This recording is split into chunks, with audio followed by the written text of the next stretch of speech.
خواب کا وحی سے کیا تعلق ہے؟ کیا یہ بات صحیح ہے کہ خواب وحی کا 40واں حصہ ہے؟ اس کی وضاحت فرما دیں۔ محمد عمیر شکارپور سے۔ جی، رسول اللہ صلی اللہ علیہ وسلم نے فرمایا، صحیح حدیث ہے کہ خواب نبوت کا 46واں حصہ ہے، ایک روایت میں 40واں حصہ ہے۔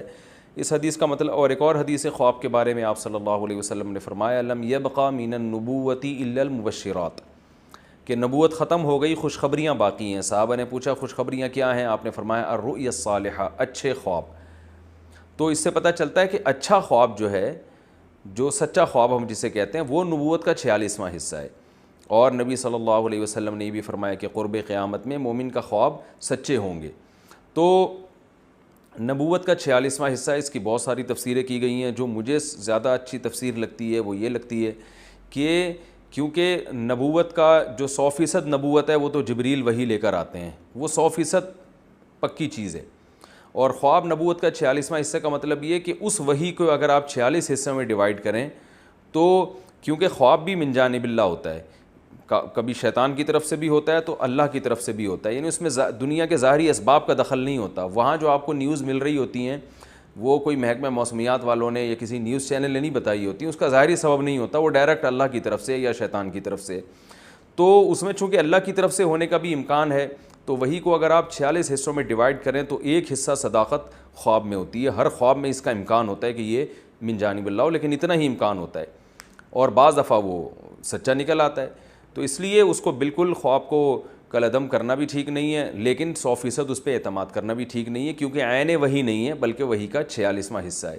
تو اس میں دو انتہاؤں کا لوگ شکار ہیں۔ کچھ لوگ تو جو لبرلز ہیں وہ تو خوابوں کو لفٹ ہی نہیں کراتے، کہتے ہیں جیسا مرضی اچھا خواب آ جائے، ایسے ہی بس خیالات ہیں۔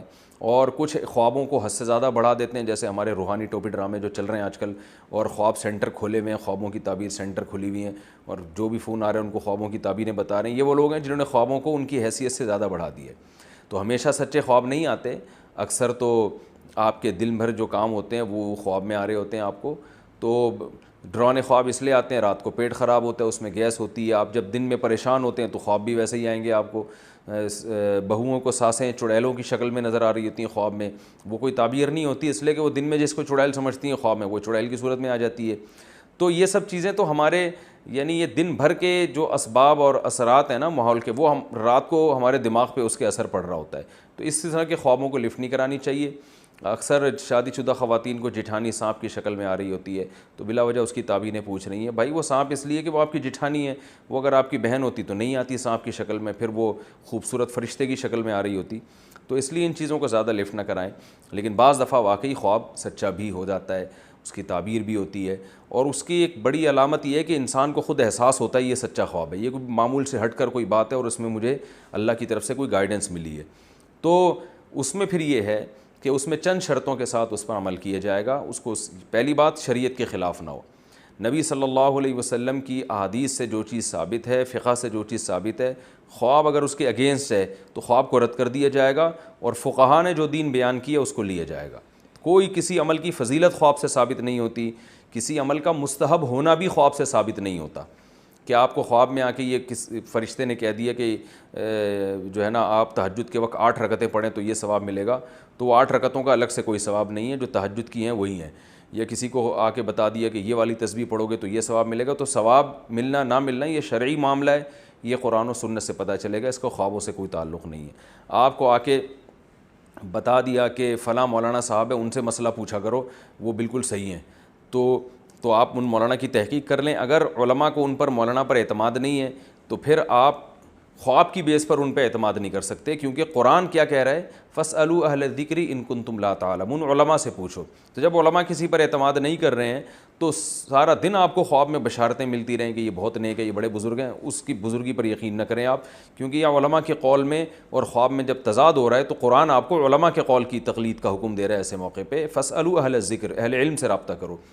تو شرعی لوگ کیا کرتے ہیں، شرعی حدود سے تجاوز کرتے ہیں خوابوں کے معاملے میں، رشتے کر دیتے ہیں۔ وہ خواب آیا تو وہ لڑکا آیا تھا خواب میں کہ بالکل ایک خوبصورت فرشتے کی شکل میں، لہذا میری بیٹی کے لیے وہی مناسب ہے۔ اب گراؤنڈ ریئلٹی کہہ رہی ہے وہ بندہ ٹھیک نہیں ہے، جب آپ نے تحقیقات کروائیں تو پتہ چلا کہ وہ ٹھیک نہیں ہے. تو حدیث بھی یہی کہہ رہی ہے اذا خطب الیکم من ترضون دینہ وخلقہ فزوجوہ. جب کوئی ایسا شخص نکاح کا پیغام بھیجے جو دین اور اخلاق سے تم مطمئن ہو تو نکاح کرو.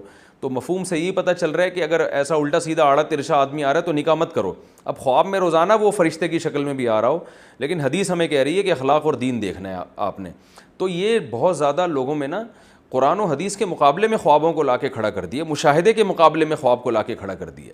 اب مثال کے طور پر مشاہدہ یہ کہہ رہا ہے کہ آپ فلاں جگہ سے اگر جائیں گے تو ڈاکو ہیں, لوگ آپ کو خبریں دے رہے ہیں کہ وہاں جگہ سے آپ گزریں گے تو وہاں ڈاکو کھڑے ہوئے لوٹ رہے ہیں.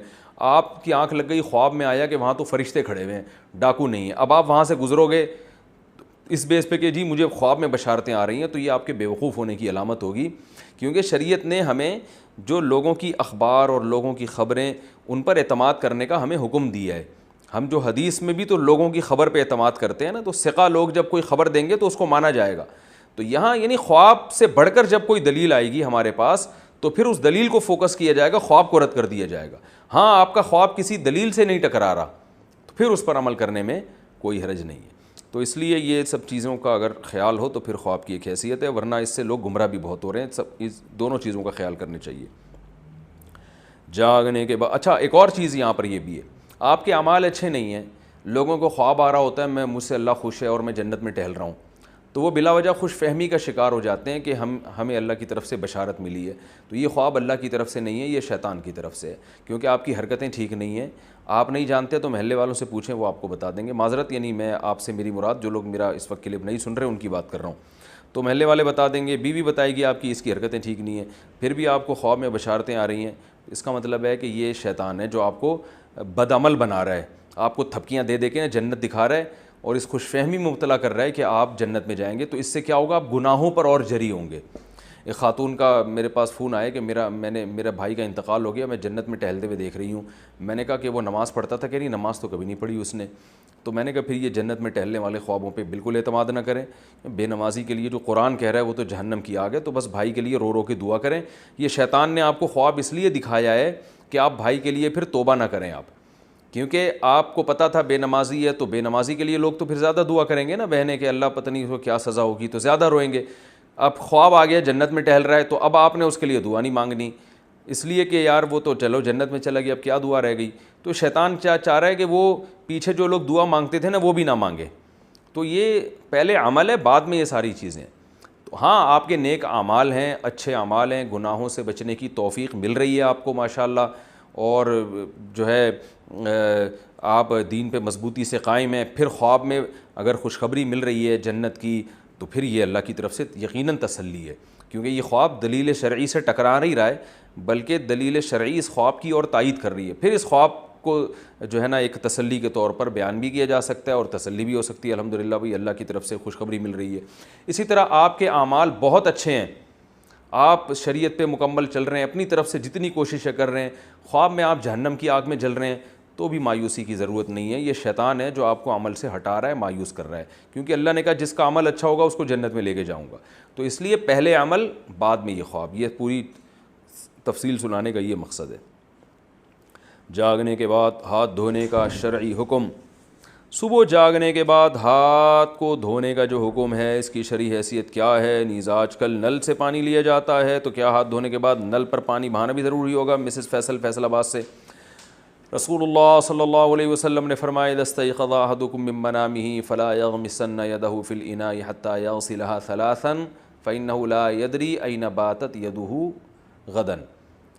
کہ آپ صلی اللہ علیہ اين باتت يده بلمس, کہ جب تم میں سے کوئی شخص جاگتا ہے تو اپنا ہاتھ برتن میں ہرگز نہ ڈالے جب تک 3 دفعہ دھو نہ لے, کیونکہ اس کو پتہ نہیں ہے کہ اس نے ہاتھ نے رات کہاں گزاری ہے, رات کو گندگی بھی لگ سکتی ہے ہاتھ کے اوپر.